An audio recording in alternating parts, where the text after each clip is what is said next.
Hello everyone, welcome to Mathians World. कैसे हो आप लोग? आई होप बहुत ही बेहतर होगे। तो आज हम बात करने वाले हैं हमारे इलेक्ट्रिसिटी यानी कि विद्युत के दूसरे पार्ट के बारे में। तो आज हम बात कर रहे हैं किसके बारे में भाई?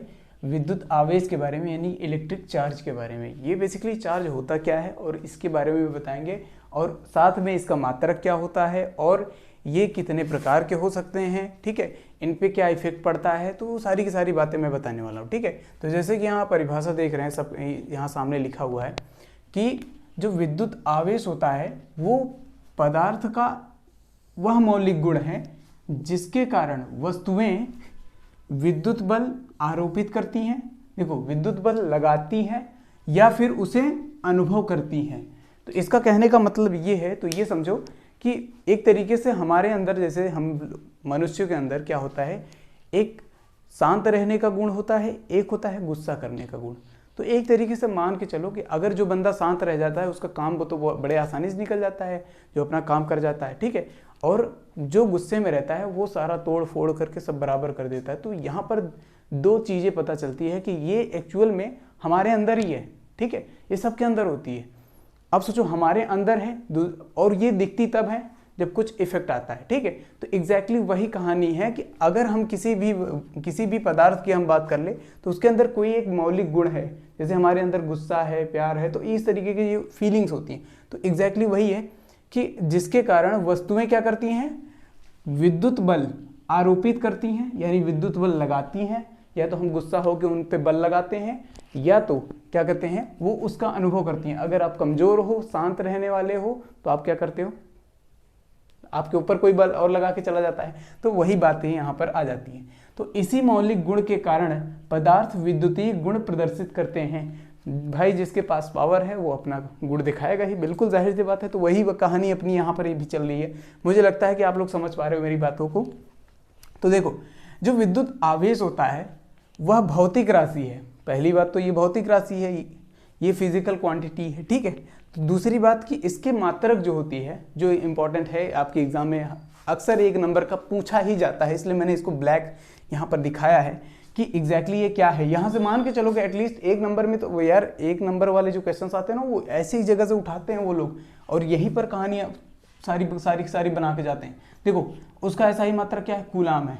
अब सर कूलाम तो हमें याद है, चलो ठीक है, हमने मान लिया कि सर कूलाम हमें याद है, उसका जो जिससे हम डिनोट करते हैं उसे सी से डिनोट करते हैं, ठीक है। लेकिन उसका एक और मात्रक है जिसे हम एम्पियर सेकंड बोलते हैं। इसके बारे में मैं बताऊंगा, लेकिन अभी नहीं। जब मैं फॉर्मूला डिराइव कराऊंगा, मतलब फॉर्मूला दिखाऊंगा आपको, उस समय बताऊंगा इसके बारे में, ठीक है।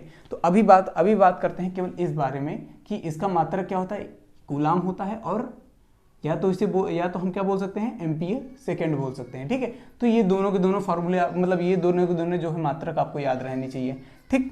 अब हम बात कर रहे हैं कि आवेश कितने प्रकार के होते हैं। बेसिकली दो प्रकार के होते हैं, एक तो पॉजिटिव, एक तो निगेटिव, यानी कि एक होता है धनात्मक, एक होता है ऋणात्मक। अब सर धनात्मक वो होते हैं, समझना, जैसे हमारे अंदर जैसे एक काम रहने की, यानी कि एकदम कूल रहने की जो होती है ना, तो कुछ लोग एकदम शांत रह जाते हैं, तो वो होते हैं धनात्मक। उनके अंदर पॉजिटिविटी भर के रहती है। और जो निगेटिविटी जिनके अंदर है, उनको देखो, वो लोग हमेशा गुस्सा करते रहते हैं, ठीक है, वो हमेशा किसी न किसी बात पे चिढ़ते रहते हैं। तो एग्जैक्टली यही प्रॉपर्टी मान के चलो, अपनी रियल लाइफ से इससे वो कनेक्ट करके चलो कि देखो यहाँ पर देखो, जो आवेश होते हैं वो कितने प्रकार के होते हैं, एक तो ऋणात्मक आवेश होता है, एक होता है धनात्मक आवेश, ठीक है। दो प्रकार के आवेश हो गए, ठीक है सर। अब हम बात करते हैं इन दोनों आवेशों के बारे में। समझो, जब एक ही प्रकार के आवेश एक दूसरे, मतलब जब कोई दो आवेश हैं और वो दोनों एक ही प्रकार के हैं, तो वो हमेशा एक दूसरे को क्या करेंगे, प्रतिकर्षित करेंगे। प्रतिकर्षित का मतलब क्या होता है, रिपल्सन होता है बेसिकली इंग्लिश में अगर हम बात करें तो। लेकिन हिंदी में क्या कहते हैं इसे, प्रतिकर्षित का मतलब उसे अट्रैक्ट ना कर करके, ठीक है भाई, तुम दूर ही रहो हमसे, वही वाली कहानी आती है, समझ रहे हो। जैसे कोई दो बड़े ज्ञानी मिल गए, ठीक है, बहुत बड़े ज्ञानी, उनके बीच में वार्तालाप हो रही है, ऐसी वार्तालाप जो अपनी अपनी बातों को मनाने पे तुले हुए हैं, ठीक है। वैसे ही दो महामूर्ख मिल गए, वो अपनी अपनी बात मनाने पे मिल गए, तो वही वाली कहानी आती है। तो पॉजिटिविटी कितना भी हाई रहे उससे कोई फर्क नहीं पड़ता। मेन पॉइंट क्या है कि वो दोनों अपने आप को कितना कूल और काम रखते हैं। तो देखो जहाँ प्लस प्लस मिलते हैं वहाँ भी रिपल्सन आता है, यानी कि वहाँ पर भी एक दूसरे को क्या करते हैं, प्रतिकर्षित करते हैं। जहाँ निगेटिव निगेटिव आ जाता है वहाँ पर भी क्या होता है, रिपल्सन होता है, यानी कि वहाँ पर भी क्या करते हैं, एक दूसरे को धक्का दे के दूर कर देते हैं। आप सोचो, अब सर अब धक्का दे ही रहे हैं वो लोग, तो उनके बीच में क्या होगा। जब हमने कहा, एक्सपेरिमेंट हमने कर लिया, हमने कहा कि भाई एक काम करते हैं, तो विपरीत आवेश कर देते हैं, आवेशों को विपरीत कर देते हैं। तो हमने कहा इधर देखो, जब एक दूसरे को मतलब जब एक दूसरे को क्या करते हैं, एक दूसरे को अट्रैक्ट करते हैं, जब दोनों विपरीत, मतलब हमने प्लस को ले लिया और माइनस को ले लिया, फिर वो दोनों क्या हुए, अट्रैक्ट हो गए। कैसे सर, अगर हमने कहा कि एक के पास ज्ञान का भंडार पड़ा हुआ है, एक एकदम बिल्कुल निल है, मतलब जीरो है, तो अब वो बंदा चाहता है कि वो क्या करे, सीखे, और वो बंदा क्या चाहता है, सिखाना। तो अब दोनों एक दूसरे के पास आएंगे, बिल्कुल। तो यही कहानी होती है जब हम लोग प्लस और माइनस को मिलाते हैं, तो एग्जैक्टली यहाँ पर अट्रैक्ट हो जाता है। हम यहाँ देख लो आराम से, तो सीधे सीधी मैं एक कहानी के थ्रू आपको बताना चाह रहा हूँ। अदरवाइज मेरे पास और भी एग्जांपल्स हैं, लाइक जो लोग यूज़ करते हैं, मतलब मैक्सिमम लोग यूज़ करते हैं वो लड़का लड़की वाला, लेकिन आई डोंट लाइक इट। मतलब पसंद वाली बात नहीं, समझाना का तो समझा दूँ, लेकिन आप लोग शायद इस चीज़ को काफ़ी मज़े में ले लोगे, ठीक है। लेकिन हम केवल इसके बारे में बात कर रहे हैं कि अभी हमको ये सारी चीज़ें कैसे याद हो जाएं, ठीक है। तो देखो, मैं सारी चीज़ें एक एक कहानी से रिलेट करवा रहा हूँ। अगर आप लोग ये बात समझ पा रहे हो तो मुझे पता है कि ये आपको लिखना थोड़ा ही, मतलब थोड़ा आसान हो जाएगा, आपको समझ रहे हो, ठीक है। तो चलो अब इसके आगे बात करते हैं। तो अब हम बात कर रहे हैं हमारे इस आवेश पे। भाई ये दो प्रकार के होते हैं, चलो ठीक है, मान लेते हैं दो प्रकार के हैं, लेकिन इनका भी तो कहीं एग्जिस्टेंस होगा। भाई पदार्थ में तो बोल दिए कि पदार्थ में होता है, लेकिन ये कहीं ना कहीं तो होता होगा। एग्जैक्टली तो वही मैं बताने वाला हूँ कि ये हमारे इलेक्ट्रॉन और प्रोटॉन पे होते हैं। सर किसी अगर पदार्थ की हम बात कर लें, मान लिया हमने पदार्थ होता है, बिल्कुल पदार्थ होता है, उसके अंदर परमाणु होता है, बिल्कुल ठीक है। तो हमने मान लिया कि उसके अंदर हमने कहा भाई परमाणु होता है, तो हमने इस तरीके से हमने परमाणु हमने कहा परमाणु होता है, ठीक है। तो अब हमने परमाणु के दो चीज़ें बनाई हैं। पहला तो हमने बना लिया क्या है, नाभिक। क्या बना लिया भाई, नाभिक। मैं एक एक चीज़ें बता रहा हूँ, ध्यान से समझना। और दूसरा मैंने बना लिया क्या भाई, ये हमने पहली कक्षा बना ली। क्या बना ली, पहली कक्षा, ठीक है, जिसे हम सेल बोलते हैं। तो अब समझना, तो अब ये जो नाभिक है, नाभिक के अंदर दो चीज़ें होती हैं। नाभिक के अंदर दो चीज़ें होती हैं, पहला प्रोटॉन और दूसरा न्यूट्रॉन, ठीक है। ये दोनों हमेशा साथ में रहती है, किसमें, इस नाभिक में। मैंने कहा ये हमारा P और ये हो गया हमारा N। अब जो हमारे इलेक्ट्रॉन है वो क्या होता है, इसके ऊपर जो है घूमता रहता है, ठीक है। अब समझना, मैं एक एक बातें धीरे धीरे बताने वाला हूँ, ध्यान समझना। देखो, जो इलेक्ट्रॉन पर जो है हमारी जो आवेश होती है वो बेसिकली इतनी होती है मात्रा में। मात्रा का मतलब जानते हो ना, किलो, ठीक है। तो उस तरीके से तो इतनी मात्रा में होती है, लेकिन वो किस आवेश पे मतलब किस में होती है भाई, वो निगेटिव होती है। मतलब हमने कहा कि जो आवेश होता है, जैसे लोगों के अंदर गुस्सा और मतलब कामनेस होता है ना, मतलब वो कूल रह सकते हैं ना, बढ़िया अच्छे से शांत रह सकते हैं ना, तो इन दोनों होती है किसी भी व्यक्ति के अंदर। लेकिन उसमें जो है, अब उसमें भी कैटेगराइज्ड है, क्या है कि अगर जो बंदा नेगेटिविटी से भरा हुआ है तो वो उसका जो कूलनेस या कामनेस है वो क्या होता है, ख़त्म हो जाता है, ठीक है। तो वही चीज़ें जो हैं, तो अब धीरे धीरे करके वही चीज़ें हमें हमारे सामने आ रही है कि भाई देखो, इलेक्ट्रॉन क्या होता है, पूरी तरीके से एकदम बिगड़ा हुआ बंदा है। मतलब कि वो उसको थोड़ा सा भी अगर कुछ पकड़ा दिया जाए ना, वो फिर लेके उड़ता रहता है अपना, ठीक है। तो वही कहानी है कि इसके अंदर निगेटिविटी पूरी भरी हुई है, इलेक्ट्रॉन के अंदर पूरा निगेटिविटी भरा हुआ है। अब आ जाता है प्रोटॉन। भाई प्रोटॉन के अंदर क्या होता है, होती उतनी ही है, मात्रा में उतनी ही है, लेकिन क्या, धनात्मक, क्या, धनात्मक आवेश। अब समझना, इसमें ऋणात्मक आवेश होता है, इसमें धनात्मक आवेश होता है। अब ये बंदा एकदम कूल और काम रहता है ना, इसकी वजह से ये नाभिक में बैठा है, यानी अपने घर में बैठा रहता है, समझ रहे हो, अपने घर में बैठा रहता है न्यूट्रॉन के साथ, समझ रहे हो। प्रोटॉन जो है न्यूट्रॉन के साथ बैठा रहता है घर में हमेशा, क्योंकि कूल और काम रहता है, ठीक। अब समझो, अब ये जो क्या कहते हैं, जो ये इलेक्ट्रॉन है, इलेक्ट्रॉन अब ये अपने घर में बैठा है, तो इलेक्ट्रॉन क्या करेगा भाई, जाहिर सी बात है। तो इलेक्ट्रॉन बाहरी कक्षा में रहता है, तो बाहरी कक्षा से अगर हमें किसी के घर में जाना हो तो जो बंदा बाहर मिलता है उसी को हम कोई बात बता सकते हैं ना। तो बाहर बैठा है ये बंदा, किसी ने आया इसको भर दिया, अब ये बंदा निकल गया, अब ये इलेक्ट्रॉन से क्या बन गया, फ्री इलेक्ट्रॉन बन गया। अब जब फ्री इलेक्ट्रॉन बन जाता है ना, तो फ्री इलेक्ट्रॉन क्या करता है, फ्री इलेक्ट्रॉन जा के दूसरे के घरों में भी मतलब आग लगा के चला आता है, फिर सब बाहर, और जब सब बाहर तो फिर सब एक जैसे काम करने लगे, फिर उसके बाद धीरे धीरे दंगा होने लगा, फिर पूरा एकदम, फिर उसमें क्या आ गया, कोलिजन आ गया। मतलब कुल मिला के यहाँ पर क्या होता है, जो इलेक्ट्रिसिटी यानी कि जो हमारा विद्युत जो होता है वो किसकी वजह से आता है, वो कोई और नहीं भाई, इस निगेटिव बंदे की वजह से आता है। कौन है वो बंदा, वो है इलेक्ट्रॉन। समझ गए, यही कहानी है आपके इस पूरे मतलब जो हीरो है ना, हीरो विलन सब यही है, जो भी है यही है, इलेक्ट्रॉन। ठीक है, तो इसीलिए कहा जाता है भाई इलेक्ट्रॉन की वजह से ही केवल कौन पर क्या आता है, इलेक्ट्रिसिटी। समझ गए, कहानी समझ में आई पूरी तरह से, उम्मीद है बिल्कुल। चलो अब उसी पे बात करते हैं कि अगर हमने कहा कि अगर एक, मैंने कहा कोई अगर चार्ज हो, मतलब मैंने कहा कोई कंडक्टर हो, मैंने कहा कोई चालक हो, ठीक है, तो उस चालक पे जो है हमने कह दिया कि कुछ मान लिया, कुछ उसमें क्या है हमारे पास इलेक्ट्रॉन्स हैं। ठीक है, हमने कुछ इलेक्ट्रॉन्स उसमें डाल दिए हैं, कुछ इलेक्ट्रॉन हैं, तो उस पे जो है हमारा जो चार्ज होगा, मतलब एक इलेक्ट्रॉन पे हमारे जो है आवेश ई होता है। बिल्कुल हमने बताया आपको ई क्या, उसे ई से डिनोट करते हैं, बिल्कुल ई से डिनोट करते हैं आवेश को। जो इलेक्ट्रॉन पे जो आवेश होता है उसको हम किससे डिनोट करते हैं, ई से, याद रखना हमेशा। ठीक है, तो चालक पर उत्पन्न जो आवेश होता है, मतलब उस पे जो आवेश है हमें, मतलब अब ये तो समझ में आ रहा है कि एक बंदे के ऊपर है निगेटिविटी भरी हुई है, यानी इलेक्ट्रॉन पूरा भरा हुआ है निगेटिव से। तो अब सोचो कि उस पे जो कितनी निगेटिविटी है ये हमें चेक करना है, मतलब इसका भी हमें पता है ना। तो अब हमने क्या कहा कि उस बंदे के, देखो उस बंदे को के पास पैसे कितने हैं, मतलब नंबर ऑफ इलेक्ट्रॉन्स कितने हैं। ठीक है, या फिर उसके पैसे छोड़ो, निगेटिविटी तो पैसों से भी आती है, लेकिन खैर अब हम बात करते हैं, मैंने कहा उसके आसपास जो बंदे बताने वाले हैं कोई भी कहानी, जो मतलब जैसे आते हैं कान भर के चले जाते हैं, उसको भड़काने का काम कौन कौन करता है भाई। उसने कहा कि 2-3 बंदे हैं जिन्होंने उनको क्या करना है, वो भड़काते हैं। तो अब वो क्या करते हैं, उन्होंने कहा कि भैया जो n है वो हमारे क्या हो गए, नंबर ऑफ बंदे, मतलब नंबर ऑफ इलेक्ट्रॉन्स, क्या हो गए, नंबर ऑफ इलेक्ट्रॉन्स। तो हमने क्या कहा, नंबर ऑफ इलेक्ट्रॉन्स, इधर देखो नंबर ऑफ इलेक्ट्रॉन्स क्या हो गया हमारा, n हो गया। याद रखना, सारी बातें बताऊंगा।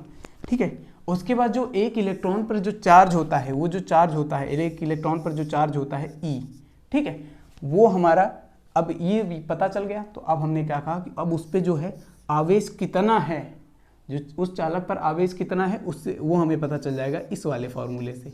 तो अब हमें किसी भी चालक की अगर हमें आवेश पता करनी है तो हमें क्या करना होगा, हमें ये फॉर्मूला लगाना होगा Q = N × E। तो E का मतलब होता है हमारा, यहाँ पर देखो E का मतलब होता है 1.6 × 10⁻⁻19 कूलम। ये आपको याद करके रखना है बच्चा लोग, समझ रहे, ये आपको याद करना है, यानी कि ये वाला जो वैल्यू है ना वो याद रखना है आपको हमेशा के लिए। अब जो N होता है, N का कितने इलेक्ट्रॉन है उसमें, उस चालक में कितने इलेक्ट्रॉन है ये पता, ये आपको दिया रहेगा क्वेश्चन में। ठीक है, या फिर पता करने के लिए बोल देगा तो कुछ तो आपको देगा ही। ठीक है, उस पर मैं क्वेश्चन आपको करवाऊंगा। तो चलो यहाँ तक बातें समझ में आ गई, तो उसको मैं इस तरीके से भी लिख सकता हूँ। आई होप ये सारी की सारी बातें समझ में आ गई होंगी, मुझे उम्मीद है। अगर ये सारी बातें समझ में आ रही हैं तो जाहिर सी बात है कि मेरी मेहनत ज़ाया नहीं जाएगी, और आप लोग मेरी मेहनत का थोड़ा सा कदर करोगे, तो थोड़ा सा ये जो वीडियो है वो शेयर करोगे। बिल्कुल ज़्यादा से ज़्यादा शेयर करो यार, क्योंकि मेरा भी फ़ायदा हो थोड़ा बहुत, समझ रहे हो, ज़्यादातर बच्चों तक मैं पहुँच पाऊँ। ठीक है, क्योंकि उसके बाद भी कहानी आप लोगों के आगे बढ़ने वाली है धीरे धीरे।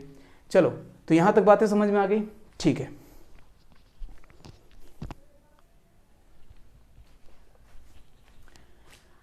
तो बच्चों अब हम इतनी सारी चीज़ें तो समझ गए सर, चलो आवेश के बारे में इतनी बारी अगर समझ गए तो एक काम करते हैं, क्यों ना वो उस फार्मूले का यूज़ करके हम कुछ क्वेश्चंस कर लें। बिल्कुल, तो हम क्वेश्चन जो हैं यहाँ पर आपके सामने दिए हैं भाई, देखो ध्यान से देखना, इधर क्वेश्चन नंबर 1 और 2, और ये दोनों बहुत ही ज़्यादा इंपॉर्टेंट है। तो इसको भाई स्किप तो नहीं कर सकते, तो याद करके मतलब एक तरीके से इसको जो है सॉल्व करके ही देख लेते हैं। चलो ठीक है, तो हम एक काम करते हैं, हम इसको सॉल्यूशन बताते हैं आप लोगों को। देखो पहली बात तो ये है कि देखो बच्चों, यहाँ पर जो है ना सवाल पढ़ते वक्त आपको ये बातें याद होनी चाहिए कि मतलब यहाँ पर हमें दिया क्या है और उसके बाद हमें निकालना क्या है, ये आपको क्लियर होना चाहिए, ताकि इससे ना आप लोगों को कोई दिक्कत नहीं आएगी कभी क्वेश्चन में किसी भी न्यूमेरिकल को सॉल्व करने में। ठीक है, तो देखो जैसे मैंने यहाँ कहा कि एक कूलाम उसने दे दिया, तो हमें सीधे सीधे पहले पता चल गया कि क्यों बराबर क्या हो गया हमारा, 1 कूलाम। क्यों बराबर हमें पता चल गया। ठीक है सर, आवेश पर इलेक्ट्रॉनों की संख्या ज्ञात करो। इलेक्ट्रॉनों की संख्या आपको पता है कि n हमें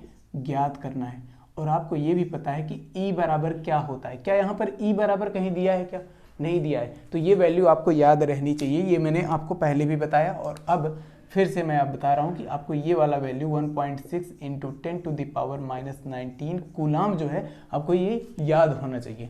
ठीक है, अब बाकी आपको जो है या तो Q दे देगा, ठीक है, या तो इस सवाल की तरह आपको ये दे देगा, n दे देगा। तो बस वही कहानी है, आपको इन तीनों में से कोई 2 देगा। पहली बात तो इन दोनों में से कोई एक देगा और कह देगा कि कोई एक वैल्यू बताओ। ठीक है, तो इसी तरीके से आपको जो है सॉल्यूशन करना है। तो अब यहाँ पर हमें गिवन पता चल गया है, अब हमें पता है कि इसका फॉर्मूला क्या होगा। तो सर फॉर्मूला भी पता है, क्या होता है भाई, Q = N × E। Sir n तो हमें पता नहीं है, ठीक है, तो हम एक काम करते हैं, चलो एक काम करते हो डायरेक्ट वैल्यू पुट करते हैं पहले, फिर हम बताते हैं। ठीक है, तो देखो क्यों हमें पता है, हमने कहा 1 है बराबर, n हमें पता नहीं है बिल्कुल, E बराबर पता है 1.6, हमने मल्टीप्लाइड बाय 1.6 × 10⁻⁻19 कूलाम जो है हमने रख लिया। अब हमने क्या किया, देखो ध्यान से, हमें n पता करना था, तो अब ये तो इसमें गुणे में है ना, अब इसका क्या करना है, पक्षांतर करना है। तो अब जब पक्षांतर करोगे तो इस साइड में भेजोगे, तो पक्षांतर करोगे इस साइड में भेजोगे, तो यहाँ पर गुणा था, तो गुणा पक्षांतर के बाद क्या होता है भाई, पक्षांतर के बाद ये भाग में कन्वर्ट हो जाता है, यानी कि डिवीजन में। तो अब हमने कहा n = 1/1.6 × 10⁻⁻19 कूलाम। ठीक है, तो अब बच्चों ये जो है ना, अब ये जो वैल्यू मैं बताने वाला हूँ, ये जो वैल्यू है वो आपको याद रखनी है। क्या करनी है, ये आपको वैल्यू याद रखनी है। सर क्यों, क्योंकि ये डायरेक्ट एग्जाम में आपको 1 नंबर में पूछा जा सकता है भाई। अब इसको भाग दोगे ना, तो आपको ये वैल्यू जो है डायरेक्ट, समझ रहे हो, 6.25 × 10⁻+18 coulomb, +18 coulomb, sorry n electron, क्या इलेक्ट्रॉन, समझ गए। ये आपको जो है आंसर आ गया। लेकिन मैं एक बात बता रहा हूँ कि ये वैल्यू जो है आपको याद करके रखना है। सर क्यों, क्योंकि डायरेक्ट एग्जाम में यही सवाल आ जाता है 1 नंबर में, और ऑप्शन आपको 4 ऑप्शन दिए रहेंगे, उसमें आपको ये याद रखना है। ठीक है, ये याद रख के जाओगे तो आराम से काम हो जाएगा। ठीक है, चलो अगर नहीं याद रखते तो भाई भाग देना सीख लो। ठीक है, भाग देना किस तरीके से सीखोगे, यहाँ सर 6.25 कैसे लेके आए भाई, सीधी सीधी बात है, अगर कैलकुलेशन करोगे तो आपको पता चलेगा। 1/1.6 कर लो, उसके बाद ये जो -19 है ना, 19 कूलाम, मतलब ये 10⁻⁻19 ऊपर जाएगा, ऊपर जाने के बाद ये आ जाएगा 10⁻19, यानी ये जो माइनस था ना, ये ऊपर जाने के बाद हट जाता है। और जब हट जाता है तो हम क्या करते हैं, इसका वैल्यू बस निकाल लो।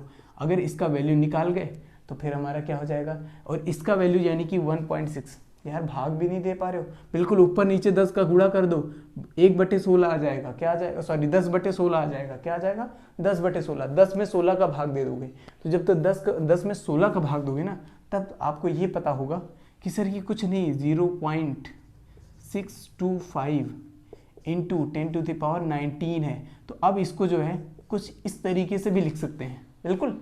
तो वही वाली कहानी मैंने भाग करके भी दिखा दिया, एटलीस्ट इतना तो कॉमन सेंस लगा ही लो। ठीक है, चलो अब दूसरे क्वेश्चन को जो है मैं सॉल्व कर ले रहा हूँ, ध्यान से समझना। मैंने कहा एक चालक पर एक चालक पर जो है सामान्य अवस्था में कितने इलेक्ट्रॉन, 5 इलेक्ट्रॉन क्या है, अधिक है भाई, 5 इलेक्ट्रॉन अधिक है, यानी कि n = 5 इलेक्ट्रॉन। समझ गए, अब समझो।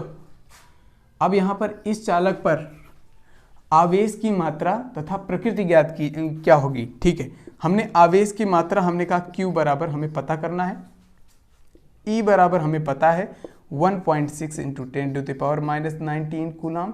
ठीक है, अब हमें इस प्रकृति से क्या लेना देना है सर, मैं बताऊंगा। पहले क्या करते हैं, कूलाम निकालते हैं। हमने कहा Q निकालते हैं, Q = N × E, n into e हमने कहा ये हो गया 5, हमने कहा 5 into 10 to the power 1.6 into 10 to the power -19 coulomb. Exactly यही वाली प्रॉब्लम है सर, बिल्कुल। अब आपने निकाल लिया, बिल्कुल निकाल लिया। चलो मैंने कहा सर 16 पंचे 80 हो गया दशमलव। सर दशमलव वाला गुणा नहीं आता, बिल्कुल नहीं आता होगा, कैसे आएगा, क्योंकि साल भर तो हम पढ़े हैं नहीं। तो समझो 16 का पहाड़ा आता है ना, 16 पंचे 80, अब 80 लिख दो डायरेक्ट। उसके बाद हमने कहा कि भाई एक संख्या के पहले जो है दशमलव है ना, एक संख्या के पहले लगा दो दशमलव, यानी कि 8 और 0 के बीच में दशमलव लगा दो। फिर उसके बाद हमने कहा 10 टू द पावर -19 जो है कूलम। तो ये हो गया आपका जो है, ये क्या हो गया हमारा कूलम आवेश आंसर। ठीक है, तो इतना तो हो गया। ठीक है, लेकिन सर अगर हमने कहा 5 इलेक्ट्रॉन अधिक है, तो हमने ये कह दिया कि जैसे हमने कहा कि सर हमने अनुमान लगाया कि उस बंदे के पास इतनी ज़्यादा क्या थी, निगेटिविटी थी, लेकिन अनुमान से वो ज़्यादा आ गया, यानी कि 5 इलेक्ट्रॉन ज़्यादा आ गया। और 5 इलेक्ट्रॉन ज़्यादा आने का मतलब क्या है, उसकी प्रकृति क्या होगी भाई, उसकी प्रकृति क्या होगी, उसकी प्रकृति वही होगी जो सीधे सीधे सबको पता है भाई, निगेटिव। क्यों, ऋणात्मक। क्या होगी, ऋणात्मक। मज़ा आया, मज़ा आया तो भाई लाइक कर दो, शेयर कर दो, सब्सक्राइब कर दो। देखो इतनी चीज़ें तो करना बनता है। और दूसरी बात ये है कि देखो प्रकृति में क्या है, ऋणात्मक है। क्या है, ऋणात्मक है, यानी कि उसके अंदर निगेटिविटी ज़्यादा हो रही है, तो वही मैटर है। तो मैं सारी की सारी बातें एक एक करके धीरे धीरे कहानी के थ्रू मैं आपको सारी की सारी बातें समझाऊंगा। तो इस चीज़ को अगर पसंद आ रहा है तो भाई लाइक शेयर सब्सक्राइब ये करना ही यार, ये बनता है। मैं बोल रहा हूँ अभी, ये फालतू लग रहा है मुझे बोलना, क्योंकि आप लोग करते नहीं हो। ठीक है, चलो मिलते हैं नेक्स्ट क्लास में एक नए कॉन्सेप्ट के साथ। Thank you very much and take care.